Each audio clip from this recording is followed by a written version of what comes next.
Drop it.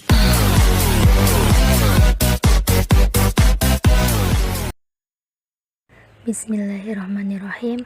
Assalamualaikum warahmatullahi wabarakatuh. Yang terhormat Ibu Ratih Rizky Nirwana selaku dosen pengampu mata kuliah Kimia Bahan Alam Terestrial dan teman-teman pendidikan Kimia 6B yang berbahagia. Kami dari kelompok H yang beranggotakan yang pertama Anissa Nur Istiqomah dengan NIM 19080766030 dan Sukma Yulia Dujayani dengan NIM 19080766036 akan memaparkan materi mengenai tanin.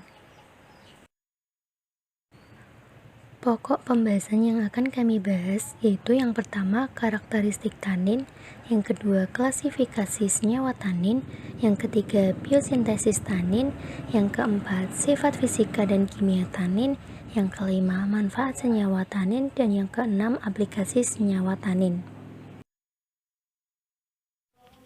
Pembahasan poin pertama mengenai karakteristik tanin. Oke, untuk karakteristik dari tanin ini merupakan salah satu jenis dari senyawa metabolit sekunder, bagian dari kategori polifenol.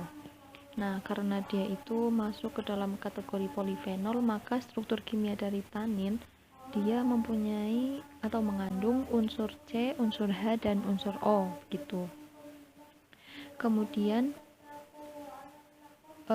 ciri khas dari senyawa tanin ini jenis polifenol yang memiliki ukuran berat molekul yang relatif besar dari berbagai senyawa polifenol yang lain. Nah, dia itu memiliki berat molekul antara 1000 sampai 3000 gram per mol gitu. Nah, kemudian dia ini kan masuk ke dalam gugus polifenol. Nah, dia itu di dalamnya memiliki khusus hidroksifenolik yang lumayan besar, sehingga si tanin ini mampu berikatan dengan protein dan molekul-molekul lain seperti polisakarida, asam amino, asam lemak, dan asam nukleat gitu. Makanya dia itu memiliki fungsi yang cukup krusial di dalam proses biologis di dalam tubuh gitu. Contoh fungsi tersebut diantaranya adalah sebagai pengendap protein dan pengkelat logam. Nah, untuk pengkelat logam ini dia itu berarti tanin ini mampu berikatan atau mampu mengikat logam di dalam tubuh. Seperti yang sudah kita ketahui bahwa di dalam tubuh kita ini terkandung mineral-mineral atau logam-logam gitu. Nah, memang ada mineral-mineral yang banyak mineral yang dibutuhkan oleh tubuh, tapi tidak sedikit juga mineral yang tidak dibutuhkan oleh tubuh. Misalnya mineral itu terbawa oleh makanan dan lain-lain. Nah, keberadaan tanin ini mampu mengikat logam-logam yang tidak dibutuhkan oleh tubuh tersebut. Nah, kemudian untuk fungsi tanin di dalam tumbuhan sendiri adalah sebagai pelindung terhadap gangguan hewan gitu. Nah, tanin di dalam kehidupan sebagai metabolit sekunder, dia itu mampu berperan sebagai obat herbal. Di antaranya dia mampu mengatasi gangguan seperti astringen, anti diare, antibakteri, dan sebagai antioksidan gitu. Nah, untuk beberapa tumbuh-tumbuhan yang mengandung tanin biasanya dia itu memiliki rasa yang cenderung sepat dan pahit. Seperti contohnya itu teh yang lumayan fenomenal diketahui memiliki kandungan tanin di dalamnya. Kemudian ada beberapa contoh tumbuhan yang mengandung tanin, diantaranya ada buah pungur, buah naga, kulit buah durian, daun belimbing wuluh, biji jintan hitam atau kita ketahui sebagai habatus sauda, kemudian ada daun sirih merah dan juga pinus. Kemudian untuk struktur kimia tanin bisa dilihat di PPT. Di situ dia itu karena tergolong ke dalam kategori polifenol, makanya dia itu memiliki cincin aromatik dan juga mengandung unsur-unsur C, O, dan H. Poin kedua, klasifikasi senyawa tanin. Untuk klasifikasi senyawa tanin sendiri secara umum dibedakan ke dalam dua golongan besar, yaitu tanin terkondensasi dan tanin terhidrolisis. Untuk tanin terkondensasi, dia ini tanin yang tidak dapat terhidrolisis. Nah, tanin terkondensasi juga merupakan polimer dari flavonoid yang dihubungkan melalui C8 dan C4. Itu. Untuk contoh dari tanin terkondensasi ada sorghum procyanidin, bisa dilihat untuk strukturnya. Kemudian untuk golongan tanin yang kedua ada tanin terhidrolisis. Nah, umumnya tanin terhidrolisis ini memiliki sifat yang amorf, higroskopis, dan memiliki warna coklat kuning yang tidak larut dalam air dan membentuk larutan koloid. Nah, tanin terhidrolisis ini biasanya berikatan dengan karbohidrat melalui jembatan oksigen, sehingga tanin terhidrolisis ini akan dapat terhidrolisis menggunakan asam sulfat atau asam klorida. Nah, untuk tanin terhidrolisis ini kembali dibagi menjadi dua kelompok, yaitu galatonin dan L-gitanin, di mana ciri khas dari dua kelompok tersebut adalah keberadaan ester asam galat dan glukosa sebagai penyusun utamanya. Kemudian untuk strukturnya dapat dilihat ada struktur L-gitanin dan juga struktur galatonin.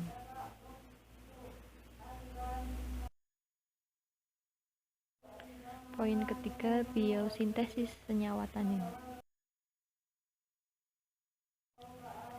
Lalu selanjutnya biosintesis senyawa tanin. Jadi memang biosintesis senyawa tanin ini melalui jalur asam sikimat. Bisa dilihat untuk langkah atau urutan-urutannya. Jadi memang awalnya substrat karbohidrat melalui jalur sikimat menghasilkan produk antara berupa asam 3-dehidrosikimat. Kemudian nantinya asam 3-dehidrosikimat ini akan mensintesis asam protokatekuat dan juga ada juga yang mensintesis asam galat, di mana yang nantinya akan digunakan dalam biosintesis senyawa tanin ini adalah asam galatnya tersebut. Kemudian untuk asam galatnya lalu diubah menjadi beta-glukogalin yang juga merupakan senyawa antara. Nah, kemudian beta-glukogalin ini akan mengalami galoilasi membentuk pentagaloil glukosa. Kemudian pentagaloil glukosa ini akan lebih lanjut mengalami proses galoilasi kembali sehingga menghasilkan senyawa tanin terhidrolisis, yaitu kelompok galatonin dan L-gitanin.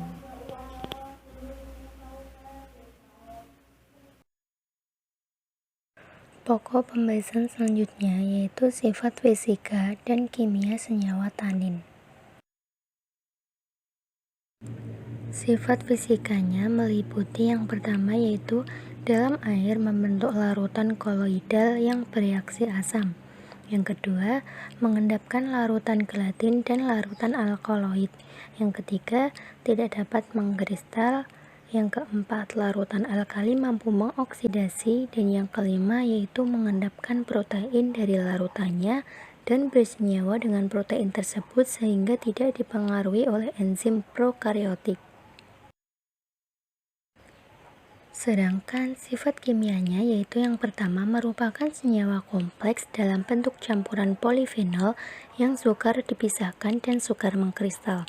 Yang kedua, tanin dapat diidentifikasi dengan kromatografi. Yang ketiga yaitu senyawa fenol dari tanin mempunyai aksi antiseptik dan pemberi warna. Pokok pembahasan selanjutnya yaitu manfaat dari senyawa tanin. Manfaat yang pertama yaitu tanin dimanfaatkan sebagai bahan untuk menyamak belulang atau kulit agar awet dan nyaman digunakan. Dalam proses penyamakan, tanin bereaksi dengan protein dari belulang. Proses ini akan mengawetkan kulit dari serangan-serangan bakteri. Di samping itu, penyamakan akan memberikan warna tertentu serta membentuk kepadatan dan kelontoran kulit tersamak yang berbeda-beda, tergantung pada sifat-sifat kulit asal dan pada proses penyamakan yang digunakan. Proses penyamakan itu sendiri dapat menggunakan tanin dari kulit kayu akasia sebagai bahan penyamak nabati. Selain itu, tanin juga digunakan untuk menyamak atau mengubah jaring nelayan, tali, dan layar agar lebih tahan terhadap air laut. Manfaat yang kedua yaitu tanin dimanfaatkan sebagai bahan pewarna. Yang ketiga, tanin juga dimanfaatkan sebagai bahan mordant atau pengikat zat warna agar tidak larut dalam air atau kelembapan. Yang keempat, tanin dimanfaatkan sebagai perekat. Tanin yang terkandung dalam tanaman bakau dan akasia dapat diekstrak dan dijadikan perekat kayu lamina. Perekat autokonsendat tanin bakau dan akasia memiliki nilai keteguran geser kayu laminanya yang tidak berbeda dengan menggunakan perekat fenol formaldehida dan urea formaldehida. Manfaat yang kelima, tanin dimanfaatkan sebagai anti hama untuk mencegah serangga dan fungi pada tanaman. Yang keenam, dimanfaatkan sebagai pelindung tanaman ketika masa pertumbuhan dari bagian tertentu tanaman, misalnya pada bagian buah saat masih muda akan terasa pahit dan sepat. Manfaat yang ketujuh yaitu tanin dimanfaatkan sebagai astringensia pada gastrointestinal atau GI dan kulit. Yang kedelapan yaitu bermanfaat untuk proses metabolisme dari beberapa bagian tanaman. Yang kesembilan, tanin juga dimanfaatkan sebagai antidotum atau keracunan alkaloid. Yang kesepuluh, tanin dimanfaatkan sebagai regen pendeteksi gelatin, alkaloid, dan protein. Yang ke-11 dimanfaatkan sebagai antiseptik karena dapat mengendapkan protein. Dan yang ke-12 yaitu tanin yang terkandung dalam minuman seperti teh, kopi, anggur, dan bir memberikan aroma dan rasa sedap yang khas.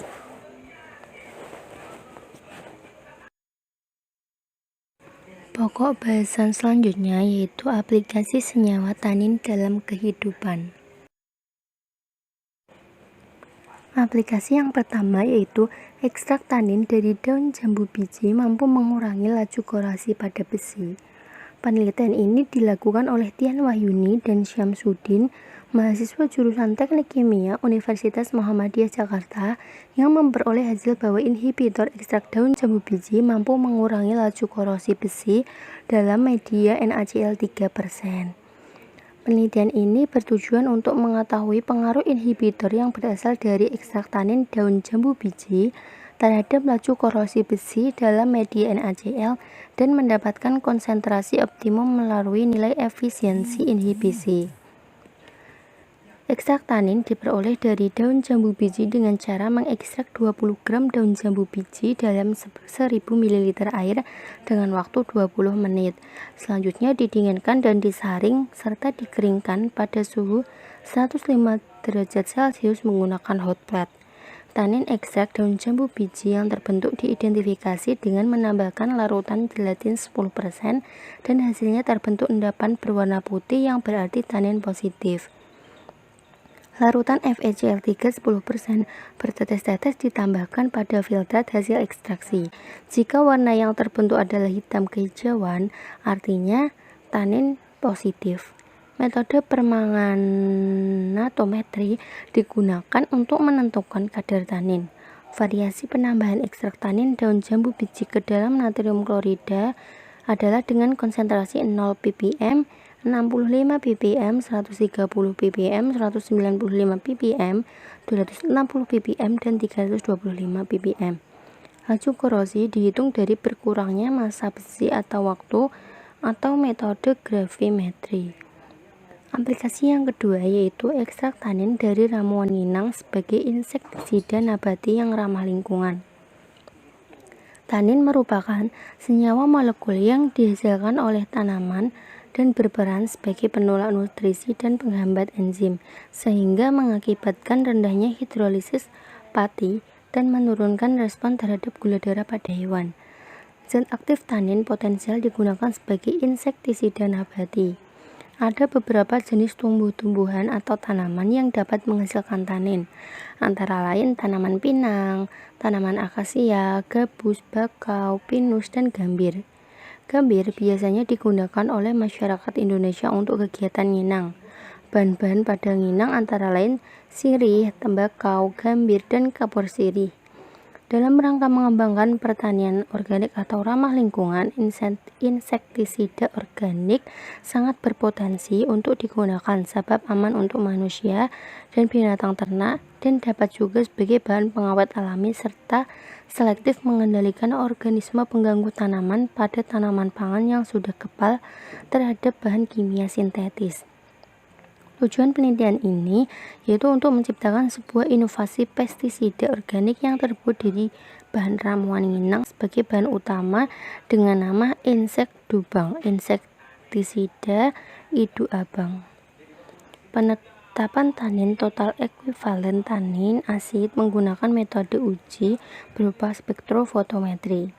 Dari hasil penelitian yang telah dilakukan oleh Wulanda Setty Syamtuti dan kawan-kawan, didapatkan bahwa bahan ramuan inang yang berupa sirih, tembakau, gambir, dan kapur sirih berpotensi digunakan sebagai bahan dasar pembuatan insektisida nabati yang ramah lingkungan karena mengandung senyawa kimia berupa tanin sebesar 67,65%, alkaloid sebesar 1,43%, dan minyak asiri sebesar 0,2%.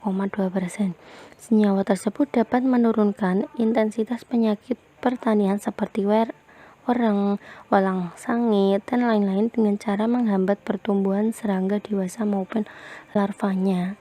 Aplikasi yang ketiga yaitu ekstrak tanin dari daun sirsak sebagai pewarna alami tekstil. Penelitian yang dilakukan oleh Nana Cynthia dan Budi Utami dari Universitas 11 Maret Surakarta didapatkan hasil penelitian bahwa yang pertama, rasio kombinasi pelarut etanol 96% dan air yang optimal untuk ekstraksi tanin dari daun sirsa adalah 1:1 dengan konsentrasi tanin yang dihasilkan sebesar 281 ppm per 1000 ppm larutan ekstrak. Waktu ekstraksi yang optimal untuk ekstraksi tanin dari daun sirsa adalah 2 jam dengan konsentrasi tanin yang dihasilkan sebesar 281 ppm per 1000 ppm larutan ekstrak. Bahan fiksasi yang menghasilkan ketahanan luntur warna yang optimal untuk pewarna alami daun sirsa adalah tawas. Pada uji pencucian, nilai grayscale atau GS akhir tawas adalah 3, artinya cukup. Dan nilai staining scale atau SS akhir tawas adalah 4-5 yang artinya itu baik. Pada uji gosokan, nilai staining scales atau SS akhir tawas pada gosokan basah adalah 3-4, artinya cukup baik. Dan nilai staining scale akhir tawas pada gosokan kering adalah 4-5 yang artinya baik. Ekstrak daun sirsa dapat dimanfaatkan sebagai pewarna alami tekstil dengan ketahanan luntur warna yang baik serta ramah lingkungan. Sekian presentasi dari kelompok kami mengenai tanin. Kurang lebihnya mohon maaf. Wassalamualaikum warahmatullahi wabarakatuh.